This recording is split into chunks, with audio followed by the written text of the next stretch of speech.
Running Airbnbs is like being a landlord that went to hotel school. But wait, that's me.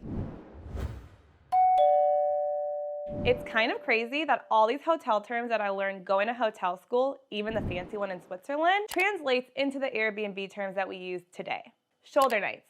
Shoulder nights are basically those nights that are like Wednesday and a Monday. Yes, we love a good weekend booking, but we even love it more when they come Wednesday or Thursday and check out Monday or Tuesday.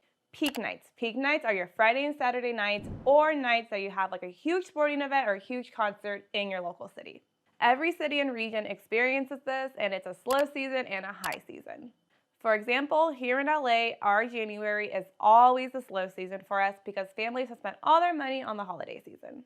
Most resorts and big destination cities have a thing, and it's called festive season. And if you own an Airbnb, you should follow the festive season guidelines. The holiday festive season usually starts between Thanksgiving and New Year's Eve, and resorts and hotels have a 5 to 7 night minimum, and you should really use the same concept in your Airbnb business.